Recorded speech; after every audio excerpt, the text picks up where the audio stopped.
Welcome, everybody, to the Healing Place podcast. I am your host, Teri Wellbrock, and excited to have with me today, Alison Morris. So welcome, Alison. Hi, thank you so much for having me. Absolutely. I'm thrilled to have you. You're going to talk about, EFT or tapping, which I've utilized in my own healing journey. So excited to talk about that. But yeah, tell us a little more about your role, your full potential parenting, and how you got into that. I got into all of this because of my daughter, whom I adopted as a single mom almost 14 years ago now. I had some training through the adoption process to sort of be on the lookout for attachment issues, but what started emerging when she was around 2.5 was really confusing. It seemed like it was more than attachment issues. And it took me a few more years before I really ever heard of trauma outside of the concept, right, of acute physical trauma. Right. And back then, even I didn't know the term developmental trauma because I don't think it had been, coined yet at that point. But it was like, oh my God, that's it. Right. Yes. It just was and that was really through the work of Heather Forbes and Brian Post, their book, Beyond Consequences, Logic and Control. And I was like, oh my God, they get me. Like, they understand what's going on. Oh my God, that's why my kid is acting this way. Because she was kind of angry with me. And I was like, how is a 2.5-year-old like angry at their parent? Right. What is up with this? That's just, and then other certain behaviors. And it, so that was awesome, just having that knowledge. But then it was a matter of, okay, now what? Now what do we do? Right. So as with so many other folks, right, got online. I belonged to a couple of Yahoo groups actually I still belong to them, but most things have transferred to Facebook now. And one mom wrote a post about tapping on herself to calm her child down in the next room who was having a rage. I was like, that's odd. What does she mean by that? Like, but how cool, right? What is this magic that she's talking about? But I didn't follow up on it then, overwhelmed, too many things. And she posted again a while later, and I was like, okay, I'm just going to Google this thing. I think she may have explained that the tapping referred to EFT or emotional freedom techniques. I found, what did I find? I found a website, I think, by Gary Craig, who is the founder of EFT. And I started reading up the little case histories and studies, and I was like, oh my God. And I think I tapped along with some videos, and I was yawning and sighing, and I felt so much better. And I was like, oh my God, like, what is this thing? Is magic. This is awesome. So at the back in the day, you could actually rent these videos, or DVDs, like they would send them to you and you'd keep them for 3 weeks and send them back. It was kind of crazy. Right. But, and I immediately after I could not stop watching them. I was like, this stuff is insane. It works on everything. And I was hooked, and I started looking up how to get certified immediately, which is completely contrary to sort of my general, I'm a Capricorn. I'm very anyway. And I was at the time still working as a lawyer. So this was, was a little outside the box for me. Very analytical, logical, and all, but I was like, I need some help. And oh my God, this is helping me. I feel so much better. So I got certified. That was, of course, not the end of our story, because we were, of course, as with so many other parents out there, right, who have these kids with these challenges, you're just always looking for the thing, like what's going to help them. And we're so hoping that there will be one thing that will make all the difference. Right. A supplement, a particular therapy, a parenting approach. And for, and there's always some anecdotal evidence out there that for some families that did make all the difference. Like they went gluten-free, boom, their child transformed. In 3 weeks, they had a different child. And you're like, it didn't do anything for us. Right. Darn, you know? Right. Next So on the right. So we were still exploring. I was trying all these things. And then I finally realized I know a lot of different therapists and practitioners now and different people. So what I actually started this online interview show that is not actually a podcast, even to this day. And I started Full Potential Parenting more as a way to help other parents just learn about all these different non-pharmaceutical ways to heal. And so I started interviewing doctors and practitioners and all sorts of things, folks who do neurofeedback and EMDR and nutritional things and homeopathy and essential oils and flower, it was just like all these things. And then I started doing a summit. So I do a summit every year where it's more consolidated, a bunch of interviews in like a week or 4 days or something. So I've been doing that for a number of years. And then I slowly started developing as I got certified finally, because that takes a while, in EFT. And so now I still do the interviews, but I also now work with parents to help them understand their own emotional triggers to their kids, because these kids are really, really hard to parent. Yeah. They have big emotions. They've got sometimes really destructive and scary behaviors. And it brings up everything that we have not resolved in ourselves. Every last stinking little shadow that we have not had a flashlight turned on, for years. And it all comes back. And that makes me think of, it all comes back to, we connected through ACE's connection, yes? Oh, yeah. And so I think about when you just said that, how, these children have adverse childhood experiences, and then their reactions and their expression of their emotions are then triggering those our adverse childhood experiences in our own selves. And absolutely. Yeah. And it was even a while before I had heard about ACEs too. I'm trying to think when that was. I mean, that was God, I don't even remember now. I mean, it's probably only been the past maybe years, 5 years or so yeah, that I had heard about it. And then I had the opportunity to interview Donna Jackson Nakazawa. Did I say her name right? I believe so. Who wrote a beautiful book about ACEs and about healing from ACEs and all the different ways that there are to overcome that. And then, of course, it's really exploded in the last several years, people's understanding and awareness of that, which is awesome. Right. So yes, it absolutely brings up all our own issues. Although I will say, right, a lot of this even,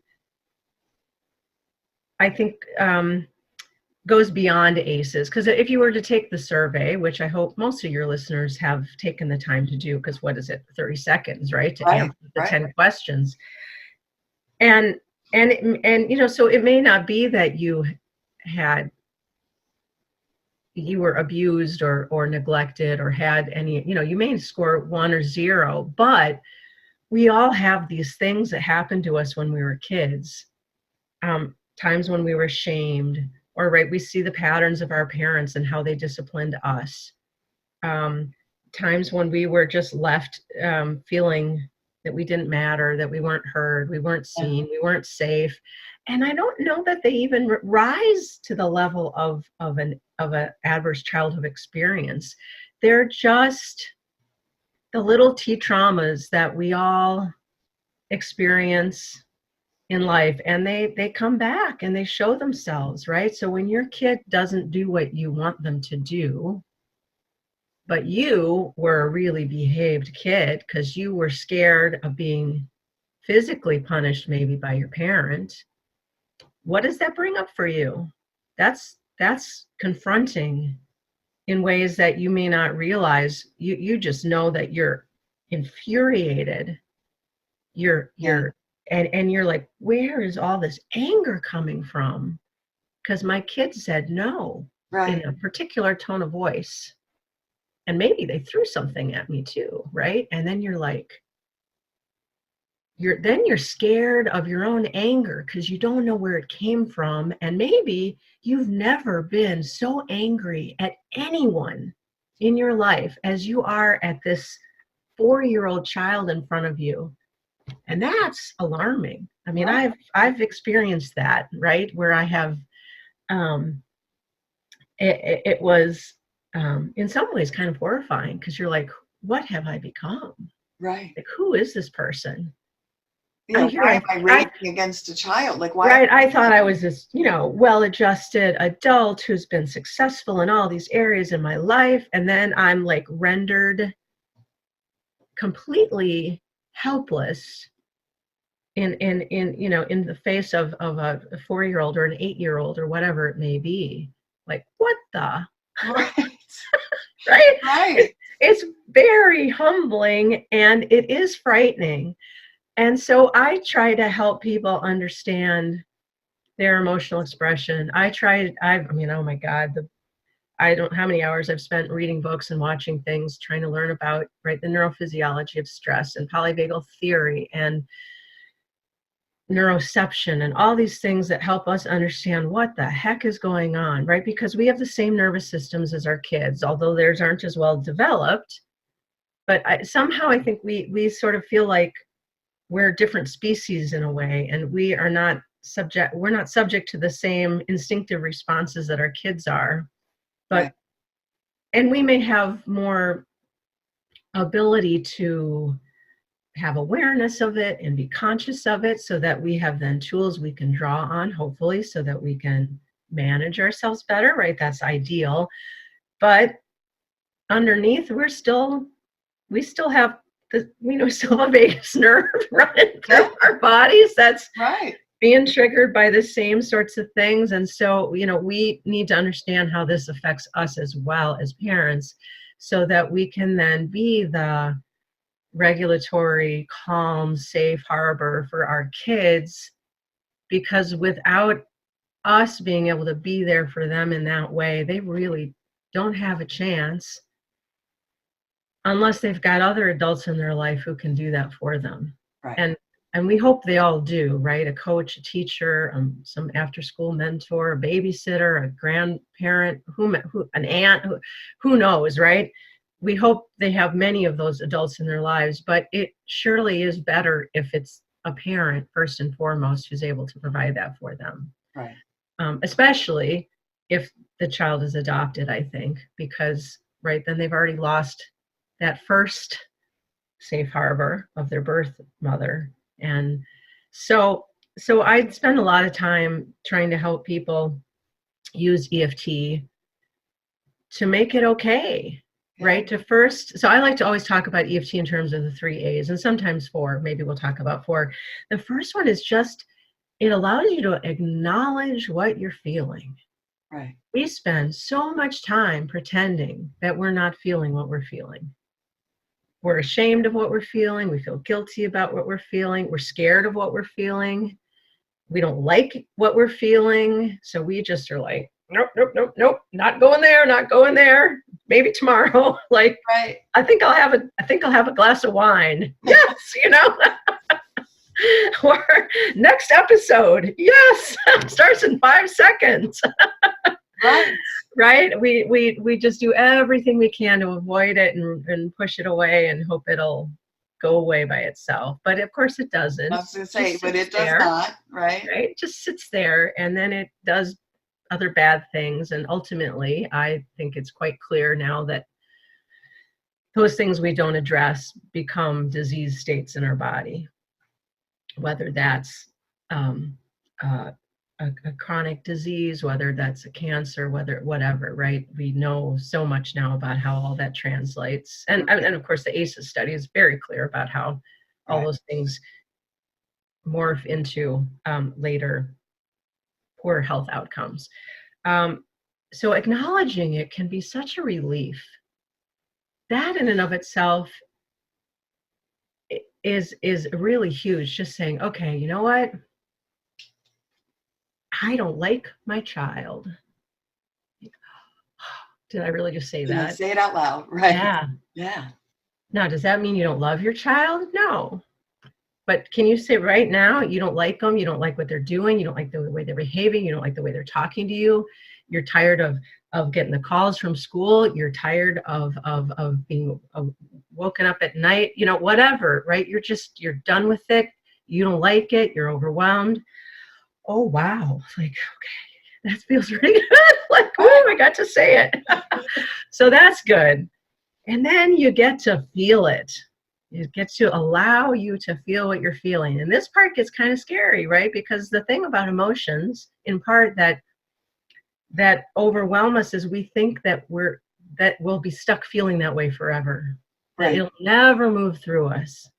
But of course, a lot of that is just because we're resisting it so much that keeps it stuck, right? Our emotions are supposed to just move through us.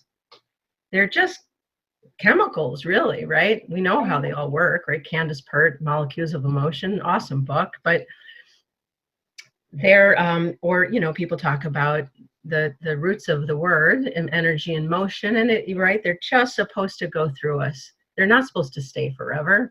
Right. But we get caught up in not wanting to feel them, and then they do stay longer.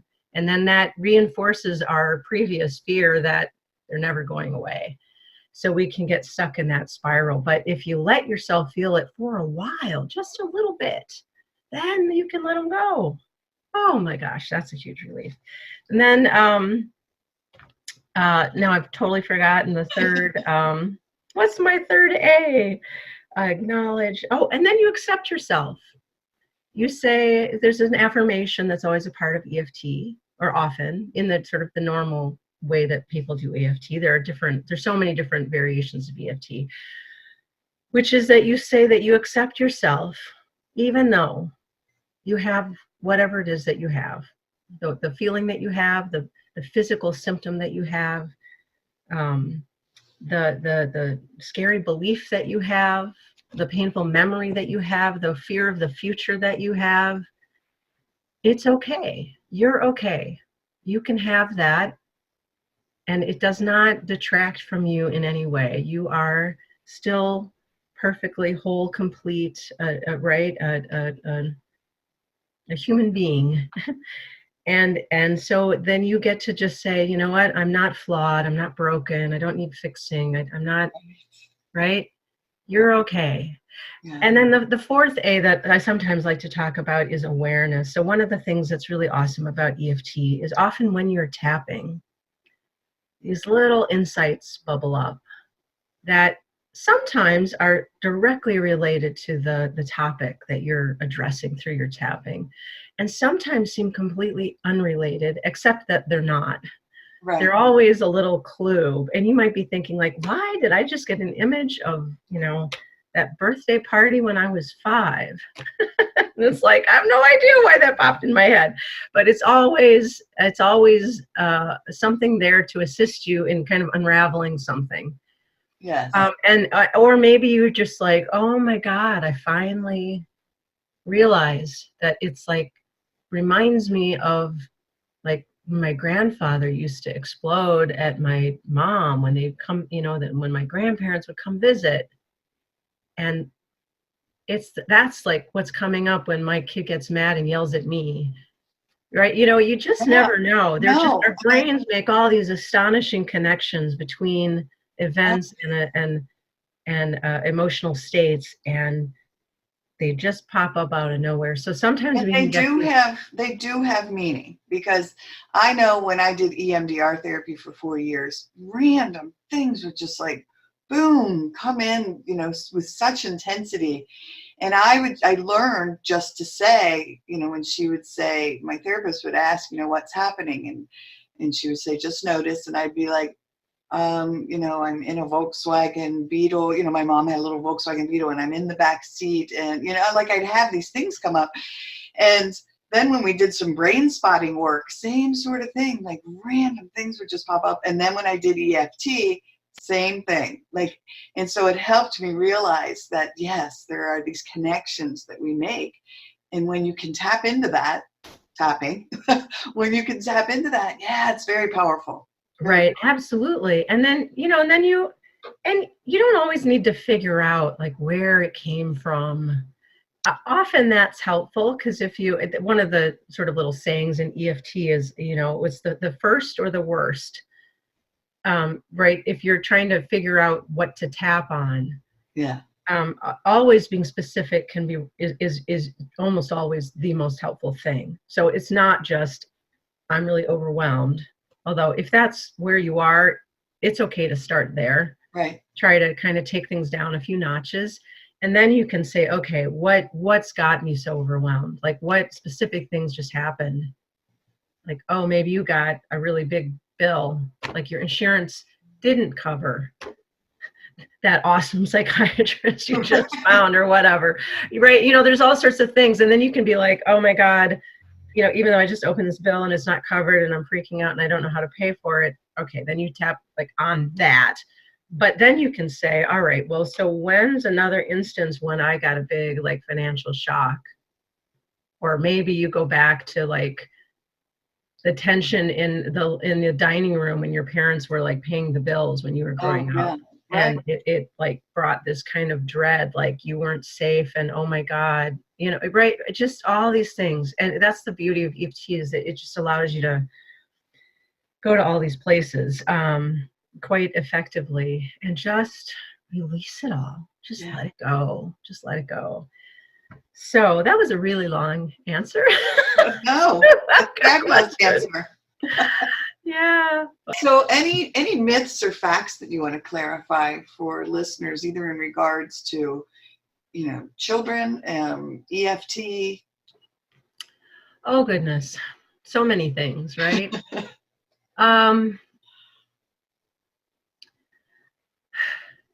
Well, your listeners are probably better educated in all these topics than maybe your average parent, I would have to say, right? If they've been listening to you. A couple things.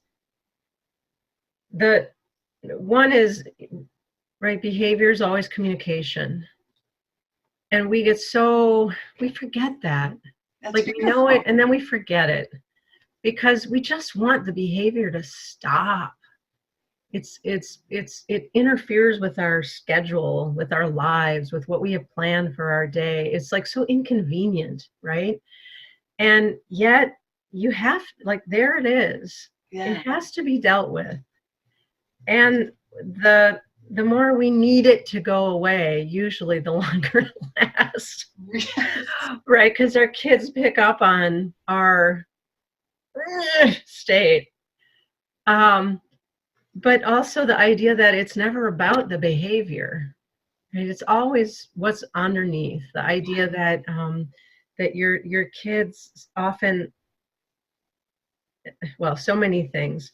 We forget, one, that their wants and needs are just as valid as ours, even if they're not convenient at the time, or maybe it's just not possible.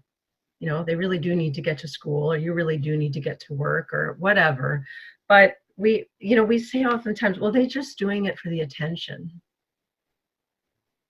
Okay, then that's a totally valid reason to do anything, right? If the kid needs attention, give them attention.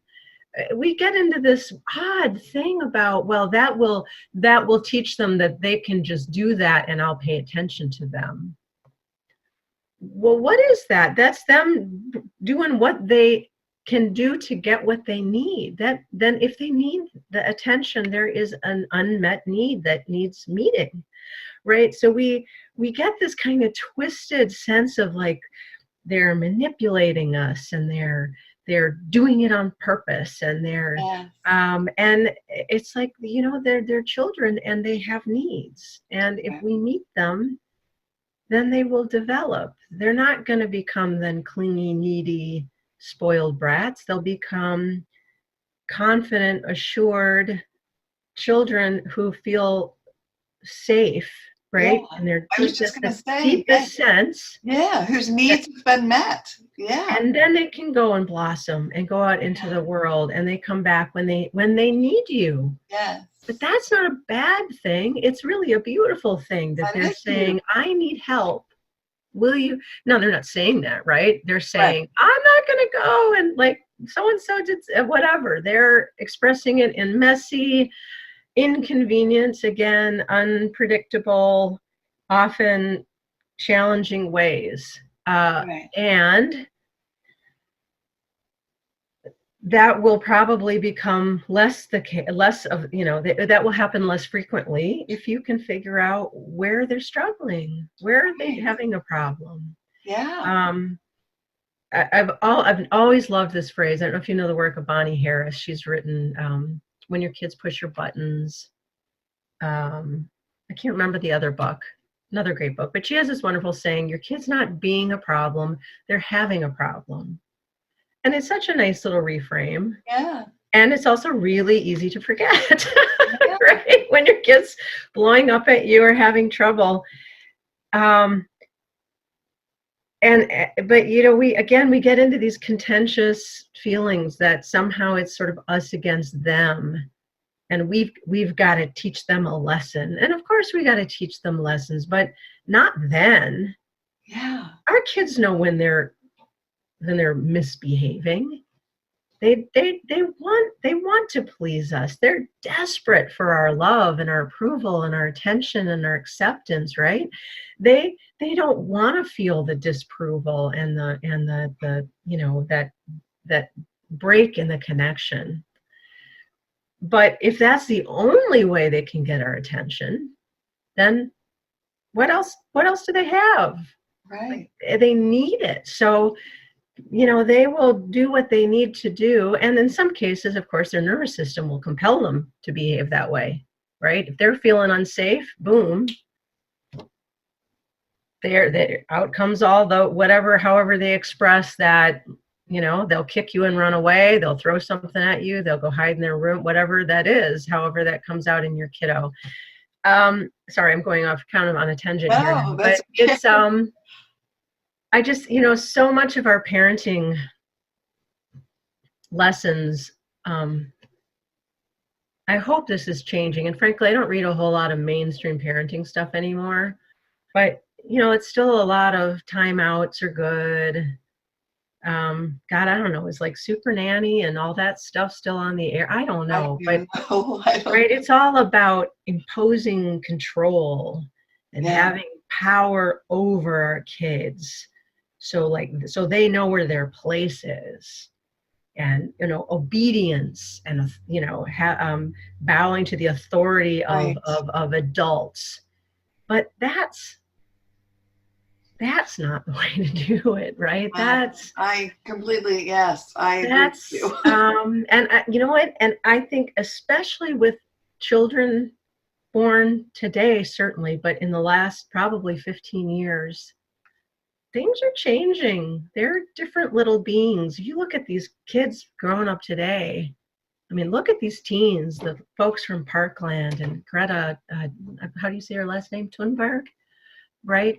Who's taking on a climate crisis. Oh, right. Other folks, right? They're little independent beings, and we don't want to be crushing their souls and dimming their lights and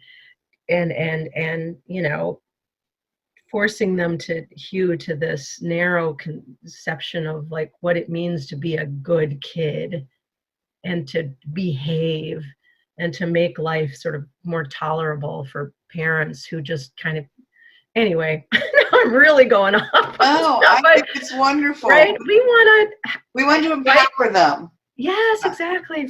Yes. And so what does that mean ultimately, right? So God, I mean, thank God for Stephen Porges, right? Thank God for people like Dan Siegel and Mona Delahook, right? If Beyond Behaviors, if you guys haven't read that book, I would say read that book if you don't read anything else, because she's pulled together so many lovely things and it's so practical.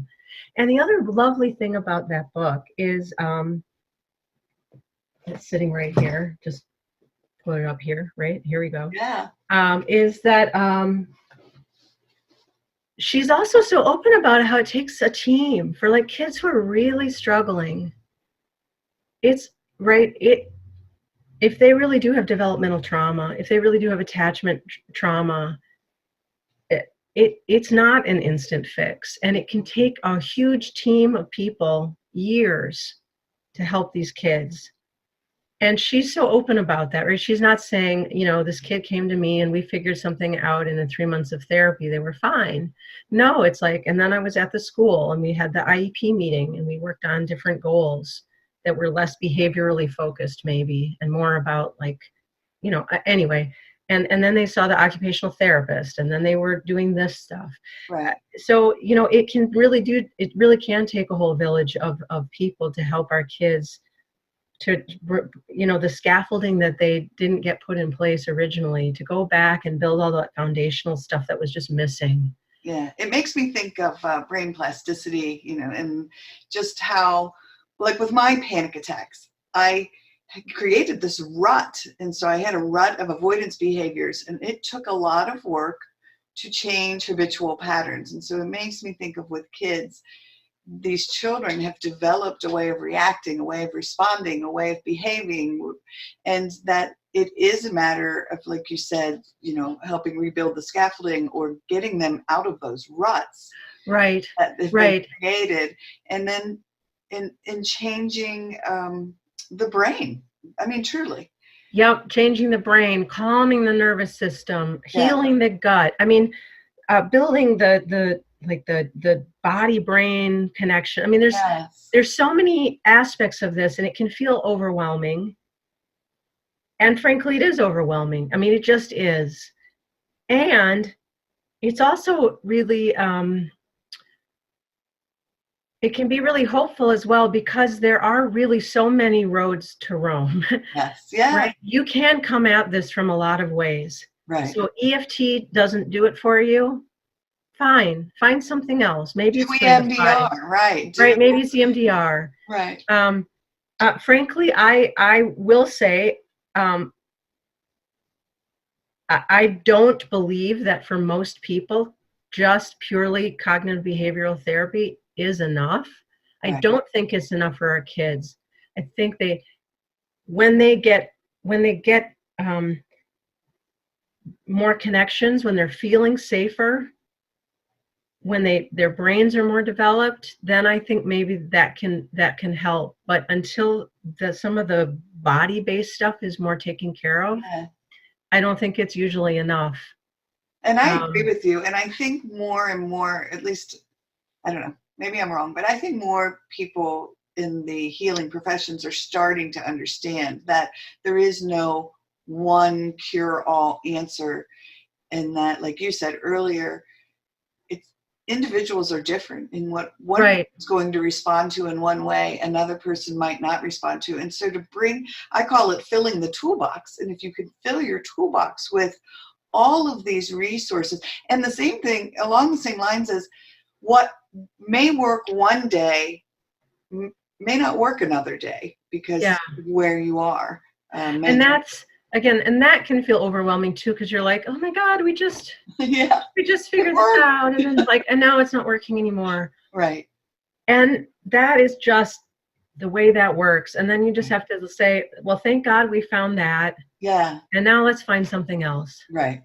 And we'll come back to it later, Right. Yeah. But oh my goodness, there are so many parts to this. Yes. Now, I do think personally, like the gut is a huge part of this that has to be addressed. Yes. I think the mindset stuff, right? I mean, just the way our kids think about themselves is a huge part of this, because so often these kids, they're in trouble all the time. People are yelling at them. They're mad at them. Mm-hmm. They have a hard time with friendships because they can't maintain that level of connection with people. They just struggle in so many areas of their lives, and they just feel bad about themselves. And that's heartbreaking. But it also suggests, right, that they need, finding like a really awesome therapist who they can connect with. So I'm going to say something different, which is, it almost doesn't matter what somebody does. If your kid connects with that person, that's then gold. Yes. So whether they do somatic experiencing or neurofeedback or it's just talk therapy, if they've got that connection with somebody, then oh my God, you found your right. That's really helpful. But I think the gut nutrition part is a huge, huge part of it. I think a lot of the structural things, I guess I should say, is often is overlooked as well. So, which is often beyond what occupational therapists have been trained in. And so, like things like, I don't know if you've heard of neurological reorganization. I've not. It's kind of like OT on steroids, and takes people back through a developmental sequence of like starting with the lower parts of the brain and patterns and like crawling on your belly and creeping on hands and knees, things that a lot of kids missed because they were sitting in car seats or they were in baby gadgets that your parent, and I did this to my kid. You're like, oh, it'll help stimulate their brain because it's got the little spinny things and Yes. it'll help them walk more quickly. But walking early is not a good thing.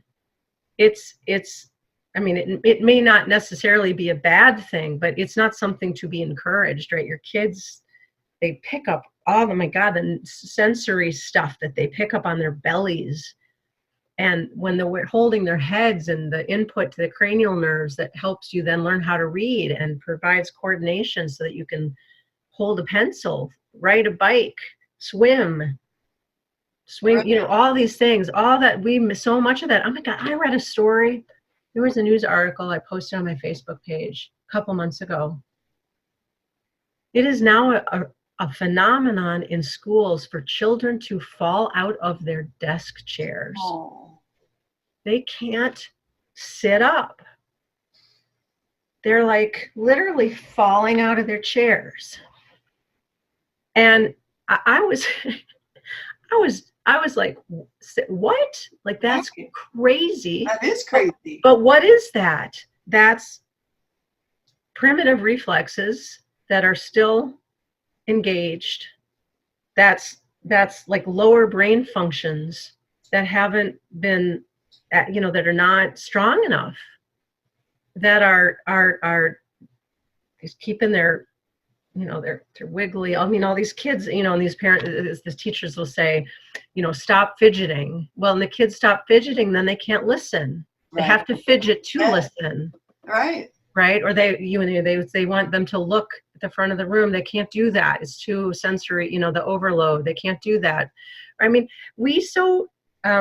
This is the other thing you talked about myths earlier, right? The idea, I mentioned all behaviors communication, but one of the beautiful things Stephen Porges has also taught us all, right, is how adaptive all our behaviors are. Now, they may not be appropriate, but they're always adaptive, right? It's always serving some purpose, some deeper need physiologically. And of course, most of the time we're not aware of what it is, right? Because our conscious brain is only handling about 5% at most of what we're doing throughout our day. And then subconscious is 90 to 95%. But so, God, we're all always doing the best that we can. It might not look very good while we're doing it, but that's the way we're built. And so, we always have to be asking, like, what need is that serving? What is that accomplishing for that person? How is that helping them? Yeah. And it may not be working because it doesn't fit the rules, or it's inconvenient, or it's embarrassing for it to happen in public. But at some level, your child or you is only doing as much as they can do. Anyway, so I'm kind of going all over the place here, but I just want to encourage people to know there are so many different ways to approach this. Neurofeedback has an awesome track record. Yeah. But I would say there, you got to be careful that you're finding somebody who understands trauma and not just like performance enhancement or ADHD, because a lot of kids get diagnosed with ADHD who don't have ADHD, they have developmental trauma. Yes. And they're not the same thing, although they can manifest in same ways. I mean, I'm increasingly convinced that the whole diagnostic system is just so much. Well, I think Yeah. I worked in a mental health agency with children for a while, and yes, that was just starting to come bubbling to the surface about, how this ADHD stamp was being put on so many of these children when it was so much more particularly trauma related. Right. I mean, I think it was Bessel van der Kolk, I think, right? Who wrote in his book, when he's probably said it many other times in other places too, that right, trauma is the greatest public health challenge facing us today. Yeah. I just saw another article.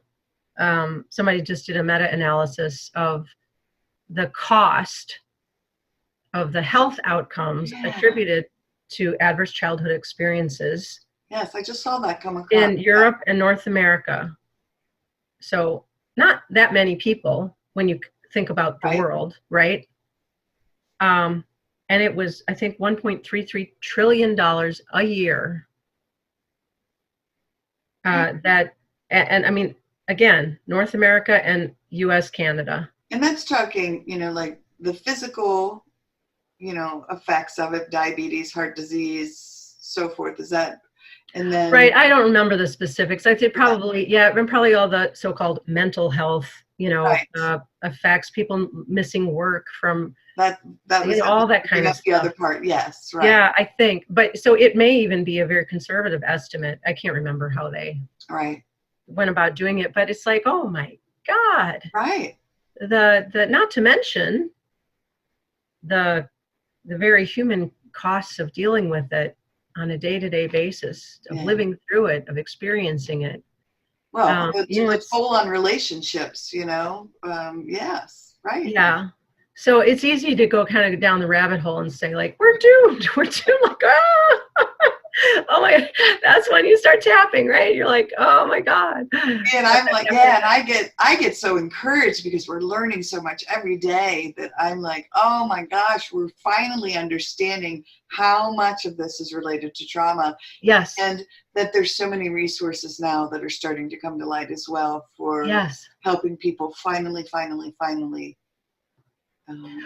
and they deal with and that is gonna, I mean, I certainly don't pretend to have all the answers of all of that. I don't know if you had a chance to read Dr. Nadine Burke Harris's book, The Deepest Well. I have not. No. It's worth, you should totally read it. It's really a very quick read. It's very well written. And it's also, she's right now the Surgeon General of California, but she has a very famous TED Talk about ACEs. And her work at starting a clinic in a really poor neighborhood in San Francisco, and then discovering the ACEs, because she'd already started noticing this on her own with children, that that their health and their mental and physical health outcomes seem to be related to other things going on in their life. Right. So she had already incorporated, I think, a psychologist or a social worker into her clinic, which was, frankly, still doesn't happen often. I think it happens more in community clinics like that than it does like in hospital or kind of pediatrician settings. But so that in and of itself was quite kind of very enlightened of her. Right. But then to try to actually address, like, put some programs in place, like, how do we address the ACEs? How can we attack this? But then she talks a lot about the resistance she got, the pushback from the community.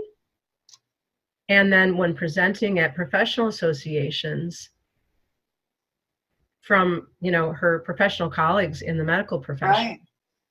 Right. And it's complicated stuff, right? Because people don't want to be pigeonholed. Well, you're a 4 ACEs person. Right. Right.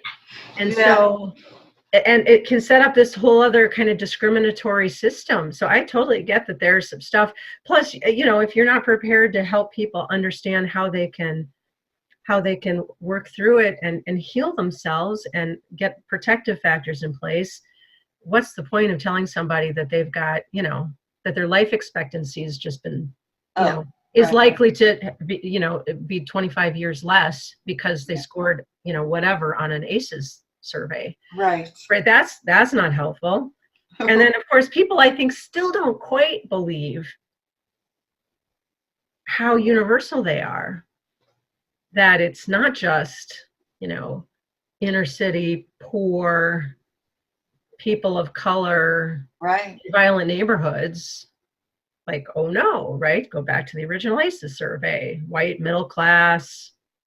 Well, and I think that's why, like I score a 10 out of 10. Crazy. But that's why I love that I have this voice to say, one, I survived it. Two, I'm able to pinpoint, what built resilience in me. And three, that now I just didn't survive it. I thrived, and to help people, and by utilizing things like tapping and EFT. Yes. And there was actually just another really lovely study done from some folks in Wisconsin, I think, University of Milwaukee, maybe, looking at protective childhood experiences. Yeah. So PCEs, right? Yes. Which hopefully those will start spreading around. Really, really awesome. Yes. And so, right, that's the other side of this coin, right? Healing is possible. Yeah. We are, of course, we're built to heal, right? I mean, our bodies are amazing when we give them what they need to heal and to thrive. And again, there's so many ways to go about doing that. So even if you live somewhere where you don't have access to maybe, the top child trauma therapist or something, right, it's okay, right? I mean, among other things, there's so many online things that are available now, right. But there are so many things you can do on your own. You don't need, right? You can consult with a functional nutritional diagnostic functional diagnostic nutritional. I can always get those guys mixed up. Like, how are they? Right. You can consult with somebody online with that. You can change your eating on your own. You've got access to a ton of books on your own. Yes. You can tap on your own. You can, there's so many things you can do without having access to lots and lots of expensive therapies and this and that's, right? So many things. I'm a huge, yes, I say amen and hallelujah, because that's a lot of what I did was the research I did to just be like, oh, what's Ho'oponopono Hawaiian healing? Let's give that a whirl, Right, yeah, another brilliant one that you still can do on your own. Yeah. Oh my God, I mean, the stuff available just like on YouTube. Yeah. All the summits available. Oh my God, so much wonderful information about all the. I mean, I just did a little workshop the other day on like 18 free and inexpensive stress release tools, and there's probably 100 of them. Right. Oh my God, just going for a walk in the woods. I know. Or by a lake. Yes. Or an ocean. And look, see, right now I'm holding a little, I collect hearts, but I'm holding it's a little, I don't know, just like a grounding tool that I utilize. Sure. It's that kind of just, I don't want to say simple because it's very powerful but it's utilizing all of that stuff surrounding yourself with things that bring comfort and calming and Yeah. And let's not forget, just having some fun. Right, laughter. Right. I mean, I get caught up in this because I get really passionate about all of this, and it's like, it can get so. Again, I use the word overwhelming, but just the sheer magnitude of this problem, or the sheer magnitude of trying to help a single child. Yeah. I mean, it is serious stuff. But that's not the energetic space we need to be in for healing. Right. We need the lighter, the brighter. Yeah. Right? Watch the giggling babies on YouTube. I mean, you can't not listen. Right. If you can watch that and not put a smile on your face, then maybe you really are I'm like, serious trouble, oh, right? And watch the beautiful videos of like unusual animal friendships, or whatever. yes, right, Right? There's just so many uplifting things that can, but just have some fun. yes. We're Well, and I not think, I think about like Sammy, my little therapy right. dog back here, and so she, oh my gosh, I get so much joy out of watching the joy that she brings to children because of the Yes. giggles and laughter. And we were called into a classroom for a little third grade girl who had just switched schools to the fourth school in 2 years, and she was just Oh, overwhelmed with emotions. And yeah. her immediate response to meeting this beautiful dog of ours made all of us in the room, every adult in that room was beaming with, we all had smiles, we were all giggling because this little girl went from being so distraught to just glowing smile and giggles and talking about how much she loved how soft Sammy was. And it was so, again, I want to say simple but so profound and beautiful. No, and those are right, all those little moments, like the Yeah, more of those that we can all have in our lives. Oh yeah, my goodness. for sure. I mean, I'm sure you agree with this. If we could overhaul our entire educational system, that would be Oh, yeah. that'd be a really nice start. Yes, yes. Because I was just seeing, right, that Gavin Newsom in California is about to, I think, sign a bill requiring all-day kindergarten. And I think that's true in Minnesota, where I used to live. I don't know. It's probably true in a lot of states. And there was a time when I would have been where I was like, yes, that sounds great. And in part, it's wonderful for working parents because you're like, I don't have to pay for daycare anymore, right? My kid will be in school and it's free and yay. And then I think, well, that would be okay if kindergarten weren't the way kindergarten is now. Yes, If it were kindergarten the way kindergarten was when I was a kid, right, slides and finger circle painting. time, song time, play time, nap time, snack time, it's just run around in the park time. Yeah, That'd be great, but it's not that anymore. right, It's math and reading right. and sit still and pay attention and don't move your bodies. And oh my God, it's like, no wonder they can't sit in their seats. Right. So anyway. Shoot, we could do a whole podcast on that.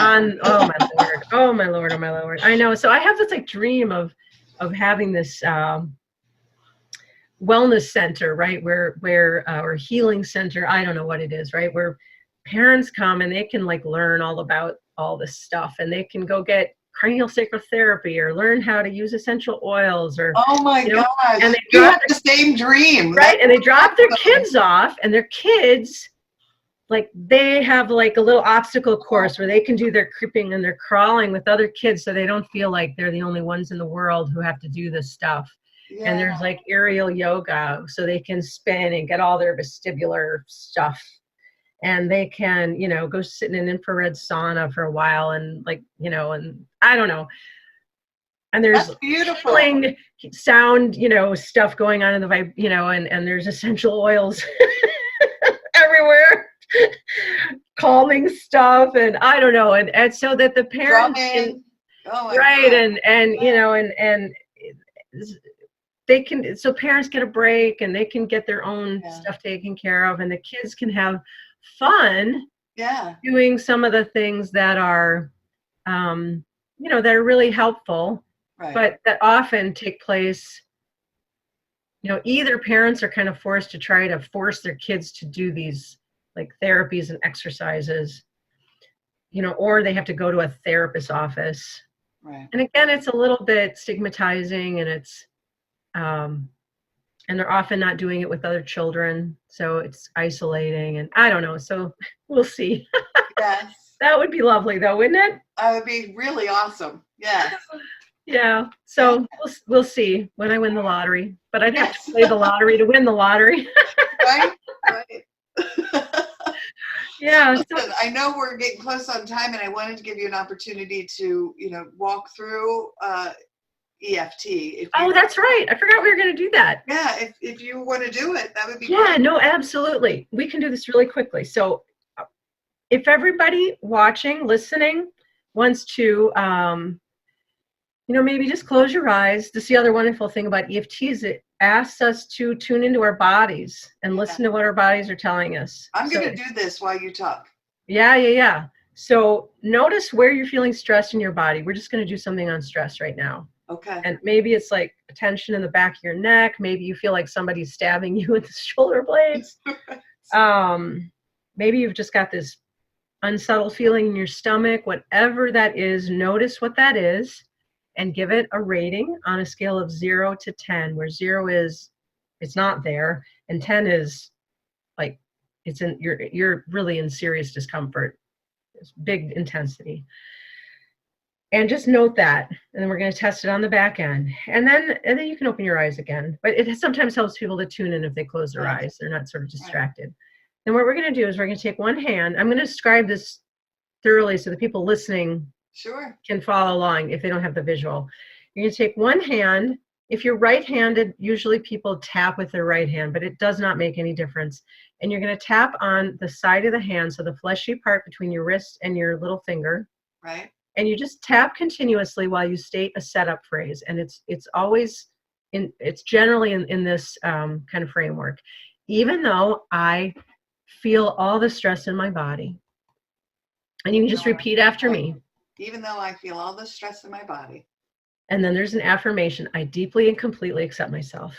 I deeply and completely accept myself. And you say it 2 more times. Even though I feel the stress in my, and then fill in the blank.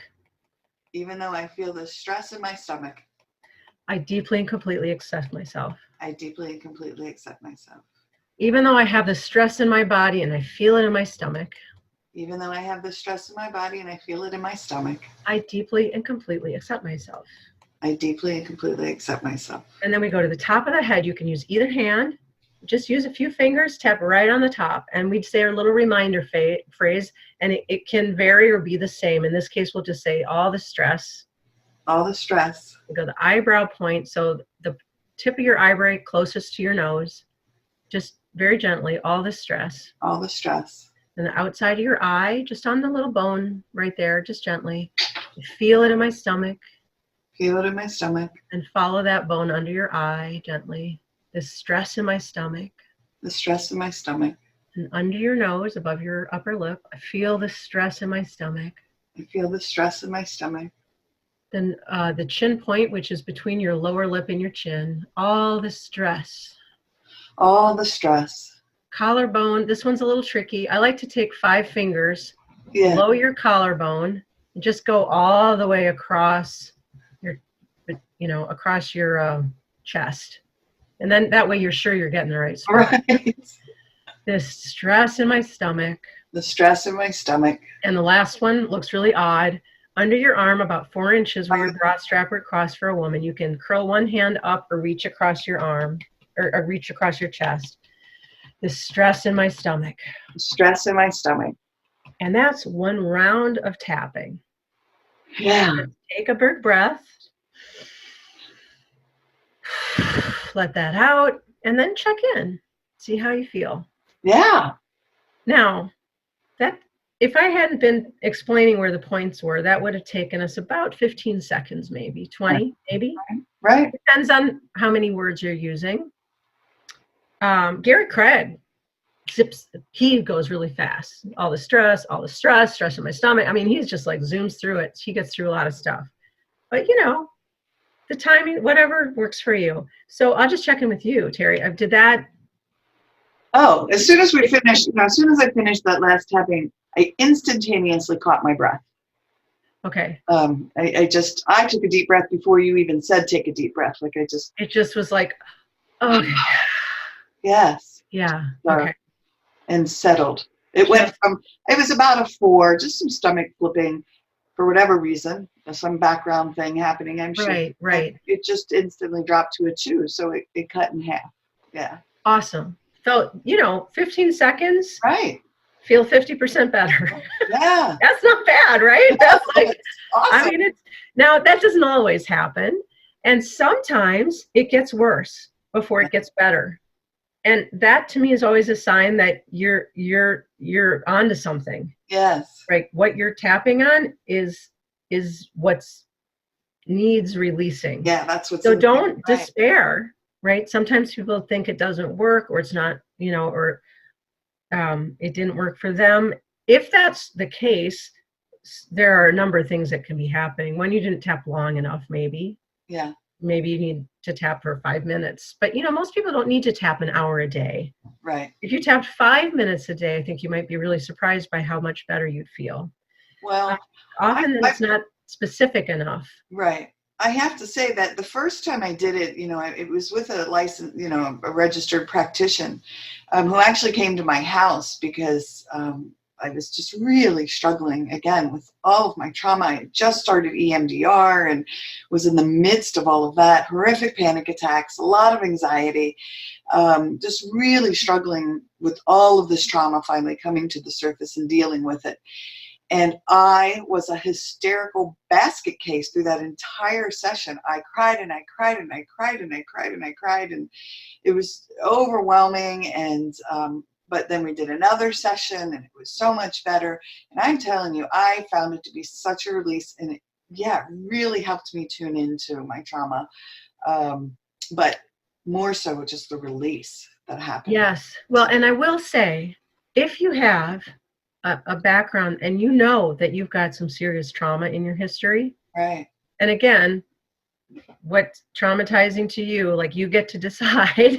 Yes. Right? It's not just because X happened to you, therefore you weren't traumatized. Right. I would highly suggest working with a certified practitioner on that, because there are a lot of techniques. What we just learned was what's called the basic recipe. Right. But there are some very, very gentle ways that you can sneak up on traumatic things so that you're not re-traumatizing people. Yeah. So want to say that. Work with you? I'm sorry? Can people yes. work with you and yes. reach out to you? So how do people get a hold of you then? So my email is Alison, ALISON, at full-potential-parenting.com. Okay. And that's also the website. And then I also am on Facebook. So if it's easier to leave a message on my Facebook page, Full Potential Parenting, that works as well. The other thing I'll say is, right, that the crying, we sometimes, God, we're so shamed about crying. I felt it was a release. Well, yeah, I was going to say, it's yeah. So... No. It was liberating. It is. It's just like, so don't be scared of your tears, right? I mean, if you can't talk anymore, if you're tapped and you start crying, you can't talk anymore, that's okay. The talking's just to help you focus. You're totally tuned in if you're crying. So you don't need to talk anymore. Right. Just keep tapping. Because the thing is, here's a really cool thing about tapping, and then I know we need to go. Your brain can't be upset and calm at the same time. I mean, it just can't. And the tapping calms your brain, and it will win out ultimately. So the thing that your brain associated with a really difficult emotion, a painful memory, it's like it has to then reframe its connection with that memory. Yeah. It can't hold on to the distress while you're tapping, right? We know that the tapping does that now. Yeah. It sends calming signals to your brain. I mean, there's all sorts of, in part, theories about how this works, but it disrupts the signals from the amygdala. It changes your brainwave state. It reconsolidates memories in different, so it's just cool stuff. It is cool. But, and in some ways, who cares how it works? Right. It works. It's working. and if you don't believe it works, it's okay. You don't need to believe it to try it and have it work. So skepticism is no barrier to trying tapping. Like, fine. Right. So just give it a shot. And if you're not getting results on your own, think about working with somebody. It can be really reassuring. I mean, a practitioner can sort of hold a safe space for you. Yes. And, you know, you have that one-on-one attention, and that's can be very reassuring and very comforting, and a privilege, right? That somebody is Yeah. spending that time with you. Sure. And it also kind of releases you from having to figure it all out, right? A practitioner can ask the questions. They'll propose how you're going to do the tapping. Now, how are they going to do that? They're going to use what you've just told them. But it's like you don't have to figure it all out. And a practitioner can also notice patterns and pick up on things that, you know, it's just hard to do for yourself. I mean, I tap with somebody, I have a tapping buddy that we exchange sessions every single week. And I don't, you know, I also tap on myself, but it's nice to tap with somebody else too. Yeah, right? I mean, everybody needs help, no matter what you're doing. So that can be a real gift. So if you're struggling to do it on your own and you're like, I don't get it, I've tapped along with the videos on YouTube and like nothing's happening. Right. Try that. And, you know, at some point, maybe then it's not for you. Maybe your energy doesn't respond to that. Okay, then you give it a try. And I tell people, Lots of other, put it in your toolbox, because you never know. lots of other things out there to try. Right. But I love it because I know it works for me, and I know I've seen it work for so many other people. I'm a fan, and it worked for me. So yeah, awesome. Sure. Anything else that you want to talk about before we? Oh boy. Gosh, I had this one other like thought that I went, oh, you know what? I don't even know what it is. Okay. Thank you so much for, I know I've kind of rambled here and there, but I love it. No, I love these kinds of conversations because they're powerful and they're real and they're raw, and I think it's wonderful. So yeah, I guess I just want people to be, I don't know, be kind to yourself. Yeah. We're so hard on ourselves. And this is hard. I mean, if you are the parent of a child with some of these big issues, right, you're not alone. It's hard to do this. Yeah. You're gonna screw it up a lot, and that's okay, because you're human too. And then you get to model how you say you're sorry and how to forgive yourself. Oh my God, forgive yourself, right? We're so, and I say this because I need to hear it too. You know, we all have that incessant kind of mean voice in our head telling us all the things we did wrong and how we screwed it up and we'll never get it right. And, you know, it's just like, hush, or hello, or send that little person love. Yeah. Let's send it love. Give it a big hug. Right. It's going to be okay. I have one more question. It just popped into my head. Yeah. Do people do tapping with children? Is it? Oh, something? yes. Okay. I personally have not, I have not worked with children myself. I have mostly worked with parents, but I have taught parents how to tap both with their children. You can tap on your kids if they'll let you. Right. You know, you physically tap. The child this as a coping skill. Yeah. You can use a stuffed animal. This is wild, right? Where the kids tap on the animal and they feel better. So, you know, like a teddy bear, something that's got like enough of a face in the body so it works, right? Right? And you can also do surrogate tapping, which is where you tap on yourself on behalf of your child, which is what that parent had been writing about in that story. It said it right at the beginning, where she tapped on herself to help her child calm down in the next room. Yeah. That can be tricky because if you're tapping because you really want them to change, that's not necessarily so effective. Right. But if you're offering it as, you know, out of a place of love and to offer calming and healing. Yes. And that you are okay if it works or doesn't work, then that's a little bit more woo, right? But it's just quantum physics. And you know. Yeah. I was just thinking it's very ho'oponopono to me.